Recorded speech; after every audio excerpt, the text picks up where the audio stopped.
नमस्कार दोस्तों, मेरा नाम है आयुष। आप देख रहे हैं स्मार्ट एंड लीगल गाइडेंस। मैंने प्रीवियस वीडियो के अंदर आपको रेट्स के बारे में बताया था और दावा करा था कि आपको रेट्स ऐसे बताऊंगा कि आपको पर्टिकुलर लाइफ टाइम तक एक एक चीज याद रहेगी। मैंने आपको हैबियस कॉर्पस के बारे में, मैंडेमस के बारे में और प्रोहिबिशन के बारे में, सर्चुआरी के बारे में, को वारंटो के बारे में बताया था कि कैसे लोग आपको वीडियोस के अंदर समझाते हैं। लेकिन मैंने बताया था कि मैं अपने वर्ड्स के अंदर आपको एक एक रेट्स करके कैसे समझाऊंगा। आपकी ड्यूटी भी मैंने रखी हुई थी कि आपको कमेंट सेक्शन के अंदर अगर हैबियस कॉर्पस जो मैंने आपको प्रीवियस वीडियो के अंदर समझाया था आपको अच्छा लगा था, तो मैंने आपको बोला था कि भाई कमेंट सेक्शन करके या मेरे को डीएम करके बताइएगा। आप लोगों ने बहुत अच्छे से सपोर्ट करके मेरे को बताया था। तो मैं आज आप सभी लोगों के लिए एक मैंडेमस की वीडियो लेके आया हूं। और स्टार्टिंग में जो लोग नए हैं, आप चैनल को सब्सक्राइब और वीडियो को लाइक जरूर करिएगा। और जो प्रीवियस वीडियो के अंदर छोटी सी एक्सप्लेनेशन दी थी, जो लोग देते हैं अपनी वीडियोस के अंदर आपको रेट्स के बारे में बताते हैं, मैंने आपको सारी वीडियो के बारे में बताया था पर्टिकुलर पॉइंट लेकर कि कैसे आपको छोटा सा एक पॉइंट रख के बताते हैं। आपको पता होना चाहिए क्या एग्जांपल्स होते हैं, क्या केस लॉज होते हैं, कैसी एक्सप्लेनेशन होती है एक रेट्स के पॉइंट ऑफ व्यू को लेके। एज एन एडवोकेट हर एक पॉइंट को, रिट्स का जो हर एक पॉइंट है वो जानना चाहिए, एक एक कोर उसका जानना चाहिए अगर आप लिटिगेशन के अंदर जाना चाहते हैं तो। क्योंकि ये एक रिट्स का एक ऐसा कॉन्सेप्ट है जो एक एडवोकेट की लाइफ से बहुत ज्यादा जुड़ा हुआ होता है। तो ज्यादा बातें ना करते हुए मैं आपको वीडियो स्टार्ट करता हूं। पहले एक्सप्लेनेशन बता देता हूं जैसे लोग आपको बताते हैं। जैसे कि हैबियस कॉर्पस का मैंने मतलब आपको बताया था, अरेस्ट, इलीगल अरेस्ट या डिटेंशन करके, कि अगर कोई बंदे को इलीगल तरीके से अरेस्ट करके रखा हुआ है तो वो अपने आप को छुड़वाने के लिए क्या करेगा, सीधा रिट फाइल करे सुप्रीम कोर्ट या हाई कोर्ट। सुप्रीम कोर्ट के अंदर आर्टिकल 32, हाई कोर्ट के अंदर आर्टिकल 226 के अंदर। दूसरा मैंडेमस मैंने बताया था, do your duty. Do your duty का मतलब कोई भी पब्लिक ऑफिसर, पब्लिक अथॉरिटी के बेस पे सरकारी नौकरी का कोई भी बंदा है, अगर उसके पास कोई काम करने की डिस्क्रिशनरी पावर नहीं है, उसने जानबूझ के वो काम को रोका हुआ है, तो आप जो है सुप्रीम कोर्ट या हाई कोर्ट के ऊपर रिट डालो। क्या, किस चीज की रिट? मैंडेमस की। Do your duty. फिर जो हाई कोर्ट या सुप्रीम कोर्ट उस बंदे को, पर्टिकुलर बंदे को ऑर्डर करेगा कि भाई अपनी ड्यूटी करो, तो ये मैंडेमस की रेट इशू होती है। प्रोहिबिशन, जैसे कि कोई इंफीरियर कोर्ट जो है अपने जुरिसडिक्शन से बाहर जाकर काम कर रहा है, अपने जुरिसडिक्शन से बाहर जाकर काम करने का वर्ड एक बोला जाता है, उसको बोलते हैं अल्ट्रा वायरस। कि अगर कोई कोर्ट को पावर है 1 साल की सजा देने की और वो दे रहा है 3 साल की सजा, मतलब जजमेंट दे रहा है, अपनी प्रोसीडिंग्स का वो केस सुन रहा है, तो ऐसे केस के अंदर गलत बात हुई है ना, इंफीरियर कोर्ट जो है गलत काम कर रहा है, तो ऐसे केस के अंदर आप जाओ सुप्रीम कोर्ट या हाई कोर्ट के पास। तो सुप्रीम कोर्ट, हाई कोर्ट जो है वो इस इंफीरियर कोर्ट को, जो छोटा कोर्ट है, उसको ऑर्डर करेगा कि भाई तुम्हारी जुरिसडिक्शन से बाहर केस है तो तुम क्यों ले रहे हो। तो इसके अंदर आप प्रोहिबिशन की रिट फाइल कर सकते हो। फोर्थ पॉइंट आता है सर्चुआरी। सर्चुआरी का मतलब बताया था कि अगर कोई कोर्ट के पास पावर है 1 साल तक की सजा देने की और वो कोर्ट जो 3 साल तक की सजा सुना रहा है, ये तो गलत बात हुई। अपने जुरिसडिक्शन से बाहर जाकर उसने जजमेंट दिया है, तो उस जजमेंट को कैंसिल करने के लिए आप सर्चुआरी की रिट फाइल कर सकते हैं सुप्रीम कोर्ट या हाई कोर्ट के अंदर। ऐसी फिफ्थ बात आती है कि अगर बाय व्हाट अथॉरिटी कोई सरकारी नौकरी पे अपनी पोस्ट लेकर बैठा हुआ है, लेकिन आपको शक है कि भाई ये बंदे ने ना तो कोई पेपर दिया है ना कुछ दिया है, इसने पीछे से अप्रोच लगाकर अपनी सरकारी पोस्ट ले रखी है, तो ऐसे केस के अंदर आप क्या डिटेल्स अगर मानते हैं, भाई अपने पेपर दिखाओ तुमने कैसे कैसे पोस्ट पर आया हो। ऐसे तो आप जाकर पूछ नहीं सकते, ना कोई बताने वाला है कि भाई तू कौन होता है पूछने वाला मुझसे। तो आप उस बंदे के खिलाफ को वारंटो की रिट फाइल करो सुप्रीम कोर्ट या हाई कोर्ट के अंदर। वो बंदा फिर सुप्रीम कोर्ट या हाई कोर्ट के पास जाएगा, साहब मैंने देखो ऐसे ऐसे पेपर क्लियर कर रहा था और मैं इस पोस्ट पर आया हूं। अगर ये बात सच्ची होती है तो ठीक है, नहीं होती है तो उसको वहीं पे पोस्ट से निकाल दिया जाता है। अब हमारी वीडियो के अंदर जो आप इस वीडियो के अंदर आए हैं, मैंने बताया था कि मैं अपने वर्ड्स के अंदर आपको मैंडेमस का कॉन्सेप्ट ऐसे बड़ा अच्छे से बताऊंगा कि आपको लाइफ टाइम तक याद रहेगा। और मैंने, आप सभी लोग मेरे से एक्सेप्ट भी करेंगे और एग्री भी करेंगे कि मैंने जैसे हैबियस कॉर्पस की बात कोड एक एक पॉइंट बताया था, आपको अच्छी भी लगी होंगी, जब भी आपने मेरे को कमेंट सेक्शन करके बताया भी था। तो आज आप सभी लोगों के लिए मैं वीडियो भी लेके आया हूं। मैंडेमस का मतलब क्या होता है? मैंडेमस भी एक वर्ड हमारा लैटिन वर्ड होता है। हैबियस कॉर्पस के टाइम पे भी मैंने बताया था एक लैटिन वर्ड होता है। मैंडेमस के पॉइंट में भी आपको बताऊंगा कि मैंडेमस जो है एक वर्ड लैटिन वर्ड है, ना तो इंग्लिश वर्ड है ना कोई भी अलग तरीके का वर्ड है, लेकिन इसको मतलब मैं बताऊंगा कि इसको इंग्लिश में क्या बोला जाता है। मैंडेमस का वर्ड लैटिन वर्ड है और इसको इंग्लिश में क्या बोलते हैं? Do your duty. भाई अपनी ड्यूटी करो तुम।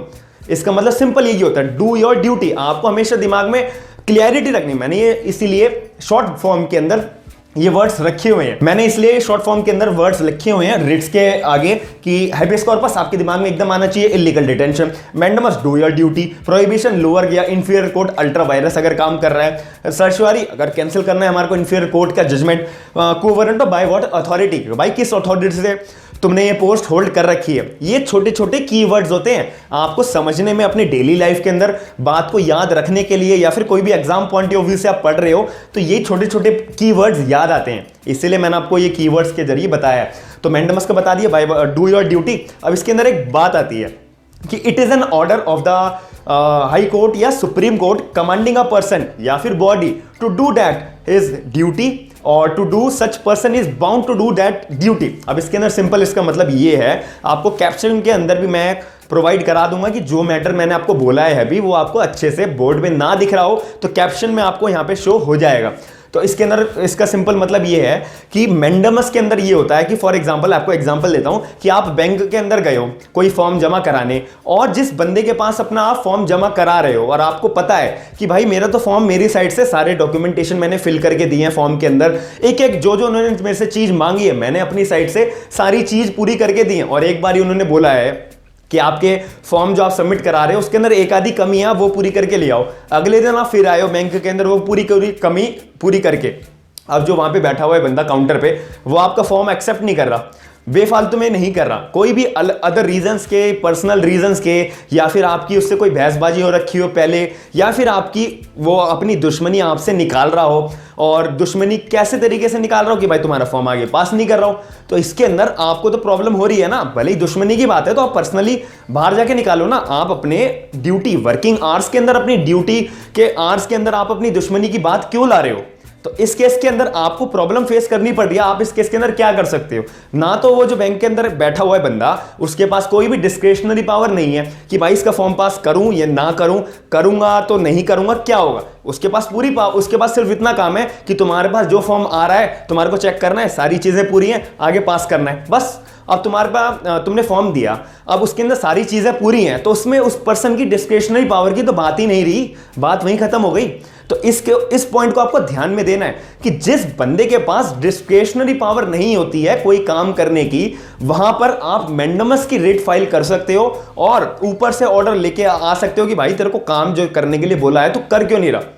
ऐसा सुप्रीम कोर्ट या हाई कोर्ट उसको ऑर्डर करेगा। ये तो मैंने आपको एक अपनी हम सभी लोगों की जो डेली लाइफ के एग्जांपल्स होते हैं, मैंने उसका एग्जांपल लेके आपको मैंडेमस का एक पॉइंट समझाने की बात करी है। और भी बहुत बड़ी बड़ी बातें होती है, एग्जांपल्स हो सकते हैं। मेरा काम था आपको एक डेली लाइफ का और एक रूटीन लाइफ का जिस ऐसा एग्जांपल समझाना कि आपको दिमाग में हमेशा के लिए बैठ जाए। बैंक की हम हर कोई प्रॉब्लम फेस करता है, इसके लिए अगर कोई बड़ा अमाउंट की बात है, इशू की बात है, तो इस केस के अंदर आप क्या कर सकते हो, आपके पास एक हथियार है मैंडेमस की रिट का इस्तेमाल करने का। मैंडेमस की रिट आप फाइल करो उस बंदे के खिलाफ कि मेरे पास फॉर्म मेरा नहीं जमा हो रहा है, इस फॉर्म की वजह से और उस बंदे की वजह से मैं इतने टाइम से चक्कर काट रहा हूं। ये देखिए मेरा फॉर्म, मैंने सारी चीजें प्रॉपर तरीके से डॉक्यूमेंटेशन तरीके से फिल करी हुई है, फिर भी ये आगे मेरा फॉर्म नहीं अप्रूव कर रहे हैं। ऐसे केस के अंदर आप मैंडेमस की रिट फाइल करो उस बंदे के खिलाफ। कोर्ट, हाई कोर्ट या सुप्रीम कोर्ट उस बंदे को जो है ऑर्डर करेगा कि भाई तुम अपनी ड्यूटी परफॉर्म करो। अगर तुम नहीं करते हो तो तुमने कोर्ट की जो ऑर्डर है उसके उल्लंघन करा है, और आगे आप उसके ऊपर और भी चार्ज लगवा सकते हो। लेकिन इनिशियल स्टेज पे मैंडेमस की रिट फाइल कर सकते हो। ये आपको मैंने एग्जांपल के जरिए पूरा का पूरा मैंडेमस का एक कॉन्सेप्ट छोटा सा एग्जांपल लेके आपको समझा दिया है। और यही मैंने जो अभी लाइन बोली थी इंग्लिश में, वो इस लाइन का मतलब था। अब इसके अंदर एक बात को आपको बहुत अच्छे से ध्यान में रखना है। एक और आपको एग्जांपल बताऊंगा, mandamus can not be issued against legislation. इसका मतलब क्या हो सकता है, आप थोड़ा सा दिमाग लगा के सोचिए। मैंने आपको अभी एक एग्जांपल दिया, तो मैं आपको अपनी साथ में थिंकिंग भी ब्रॉड करनी है। एक ही डायरेक्शन में आप सोचोगे तो थोड़ा सा आप अपने कंफर्ट जोन से बाहर जाकर भी एक बात को सोचिए कि मैंने साफ लिखा हुआ है mandamus writ can not be issued against legislation. Legislation का क्या काम होता है, लॉ बनाने का काम होता है। अब लॉ बनाने के काम के अंदर डिस्क्रिशनरी पावर का तो होना बहुत जरूरी है। अब एक कोई भी मुद्दा ले लो, आप कोई भी इशू ले लो, हमारे पूरे कंट्री के अंदर, पूरे भारत देश के अंदर हजारों इश्यूज हैं, हजारों तरीके के मतलब मुद्दे के ऊपर बात होती है। न्यूज चैनल्स में आप देखते हुए, अखबारों में आप पढ़ते होंगे, बहुत सारे इश्यूज पे बात होती है। तो क्या उन सारे इश्यूज को ऊपर कानून बनाते हैं, ऐसी कोई पावर है, ऐसा कोई मतलब जरूरी बात है कि भाई नहीं भाई इस मुद्दे पे कानून बनना चाहिए? पहले इसके ऊपर बहस होती है, डिबेट्स होती है, बहुत ही ज्यादा जब उठने लगती है या फिर इसके अंदर अर्जेंसी बेसिस पे कानून बनाने की जरूरत पड़ती है, तो वो बात की बात है, वो मैं उसको एक्सेप्शनल केस के अंदर सोच के चल रहा हूं। लेकिन एक लॉजिक वाली आप बात सोचिए, मेरे बात से आप कनेक्ट होइएगा कि एक बात आप थोड़ा दिमाग लगा के समझिए कि भाई जिस मुद्दे के ऊपर लॉ बनाना चाहिए तो उस मुद्दे के ऊपर कानून, जो पार्लियामेंट है हमारी, वो कानून, उस मुद्दे के ऊपर कानून बनाए या ना बनाए, ये तो पार्लियामेंट के पास पावर है ना।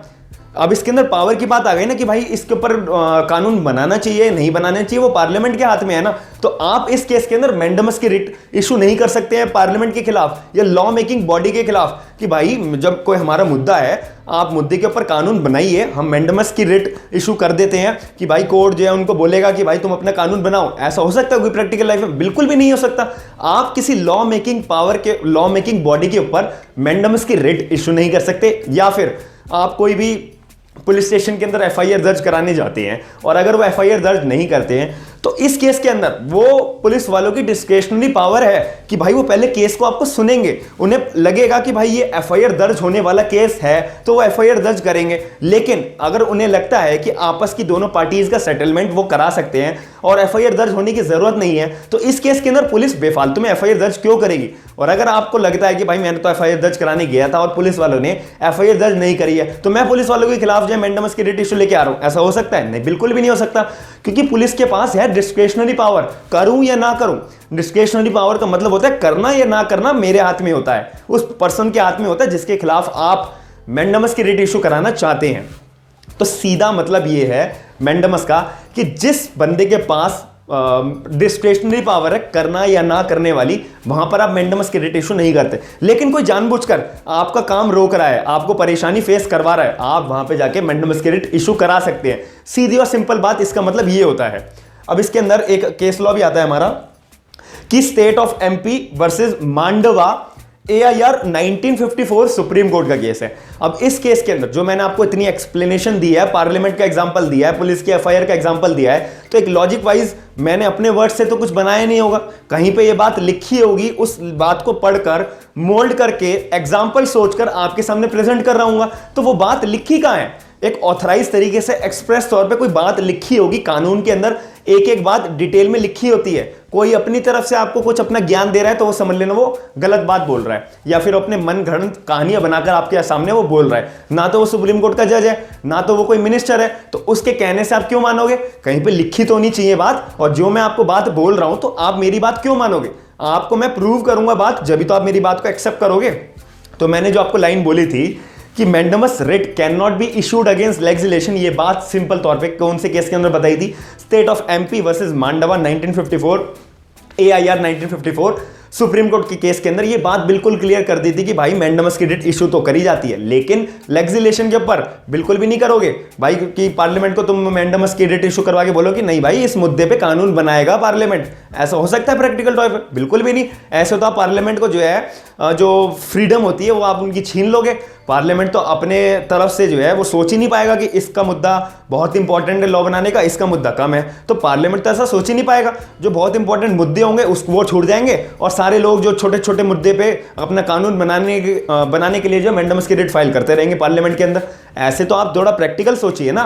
पार्लियामेंट की जो लॉ मेकिंग बॉडी है वो तो बिल्कुल गलत डायरेक्शन में जाने लग जाएगी। तो मैं उम्मीद करता हूं कि आपको पूरी वीडियो के अंदर मैंडेमस का जो कॉन्सेप्ट मैं आपको समझाने की कोशिश कर रहा था, एग्जांपल के साथ में, एक्सप्लेनेशन के साथ में, एक केस लॉ के साथ में, वैसे तो इसके 10 केस लॉ हैं, लेकिन उन 10 केस लॉ के अलावा एक केस लॉ ऐसा याद कर लो कि आपके सामने कोई भी मैंडेमस का टॉपिक पूछे तो आप उसको ऐसे अच्छे से एक्सप्लेनेशन दे पाए, साथ ही में एक केस लॉ ऐड कर पाए, तो आपकी उसी से इमेज देख लेना कैसी इंप्रूव होगी, एनहेंस होगी, और आप कॉन्फिडेंटली किसी को भी अच्छे से एक्सप्रेस तौर पे, इंप्लाइड तौर पे अपनी जो एक्सप्लेनेशन है किसी के आगे खड़े होकर आप अच्छे से बता पाएंगे। तो मैं उम्मीद करता हूं कि मैंने इस वीडियो के जरिए एक छोटा सा टॉपिक आपका क्लियर जरूर करा होगा।